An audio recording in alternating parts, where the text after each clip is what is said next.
Episode 1 of Reborn Rich starts in an international bank where Yoon Hyun Woo is signing some documents and the bank deposits $600 million to his account to withdraw whenever he likes.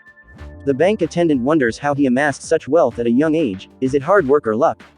The story goes back 1 week earlier in Seoul to answer this question.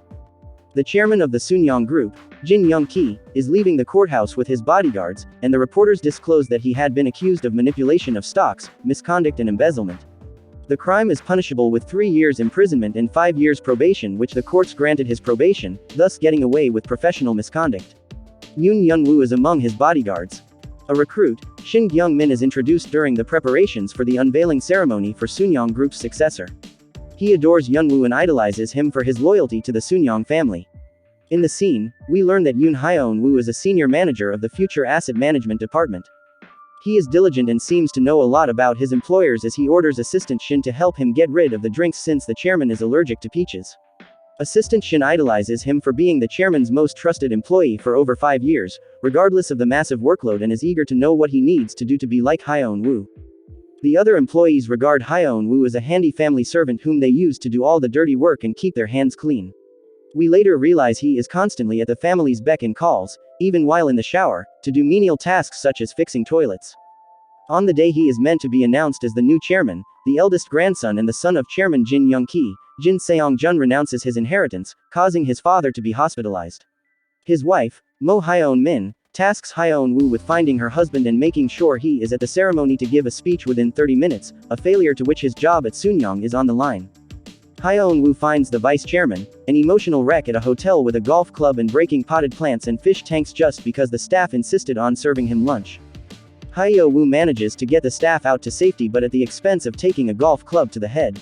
Eventually, he manages to calm down Seong Jun, who is still harboring past traumas from his grandfather's view of him after breaking a vase incident in his teens and a mysterious accident that they had initially argued about with his father.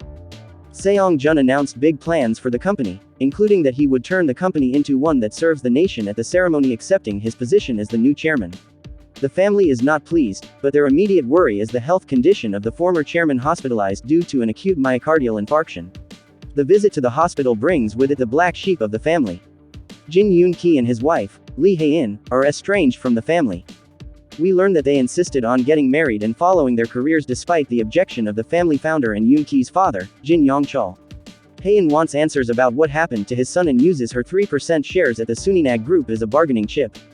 Hyun Woo teaches assistant manager Shin that he lives by 3 rules while working for the family. The first is never to refuse an order given by any member of the Sunyang family. The second rule is never to ask questions, and the third is never to make personal judgments. Another challenge facing the Sunyang Group is prosecutor Seo Min Young. Prosecutor Seo is determined to prove the professional misconduct of the Sunyang family, and she seizes assets at the Hyun Woo office. However, they were aware of the seizure and had moved all the company files and computers, replacing them with new ones. Hyun Woo and his team are now tasked with getting rid of any incriminating files, and in the process, assistant manager Shin comes across a paper company used as a slush fund to siphon a massive amount of company money into an overseas account.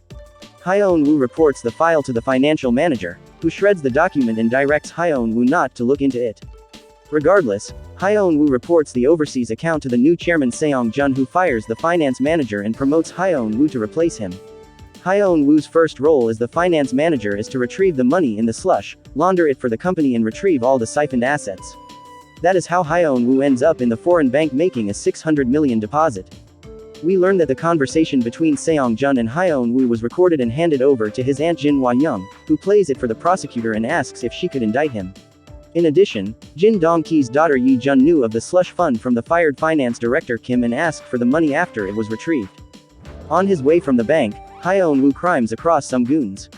He is captured and taken to the edge of a cliff. Assistant manager Shin shows up, and although he seems conflicted, he reminds Hyun Woo of his teachings never to refuse an order, ask questions, and never make a personal judgment. He informs Hyun Woo that the person who needed the money wanted him dead. Assistant manager Shin takes off, and the hired goons shoot Hyun Woo at the cliff's edge, and he falls to his death. Miraculously, Hyun Woo wakes up in the body of Jin Do Joo, the youngest grandson of the Sunyang family and the son of Yoon Ki and Hae-in. He is taken back to 1987, when the founder of the Sunyang Group, now his grandfather Jin Yang Chul, is still alive.